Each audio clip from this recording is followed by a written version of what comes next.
J'ai une petite question pour Safia. Oui. Vous avez rebaptisé la journée de la femme. Non. Le 12 mars. Non, non. Est-ce que vous pouvez nous en parler? Vous pouvez nous expliquer un petit peu? Non, d'abord, je n'ai rien rebaptisé du tout. La journée internationale de la femme est reconnue par l'ONU.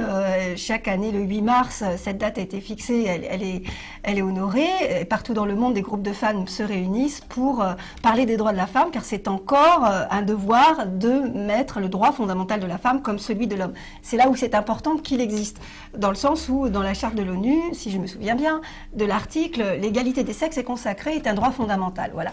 C'est pour ça que c'est important partout de le ramener. La femme a autant le droit et le devoir que l'homme de participer à l'élaboration d'une société économiquement forte, politiquement viable et au niveau de la société citoyenne égale. Voilà. Et alors moi, j'ai rien rebaptisé du tout. On m'a proposé, puisque je montais aujourd'hui Antigone, de monter une journée, une conférence un petit peu particulière, culturelle, pareil, ouverte, pluridisciplinaire, parce que j'aime beaucoup la pluridisciplinarité, le 8 mars. Mais le 8 mars, ça tombait donc un lundi ou un dimanche. Et en plus, je crois qu'il y avait un retour de vacances, donc on l'a fixé pour des raisons techniques, le 12 mars. Le 12 mars. Mais c'est passé dans les événements, se sont passés dans la semaine du 8 mars pour la plupart cette année.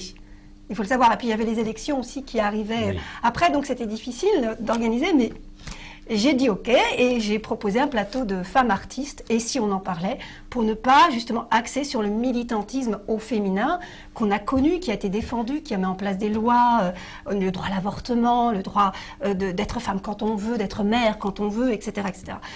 Moi, c'était vraiment parler de la femme actuelle qui peut être maman, grand-mère, chef d'entreprise, auteur, sculpteur, photographe, puisque les photos que vous voyez sur le clip, notamment, elle était notre invitée, Aurore Sopalpaille, est photographe. Il y avait Roubia Matignon, qui est metteur en scène de Piaf, Une vie en rose et noir, de Joséphine Baker, Osée Joséphine, et puis surtout de Tismé.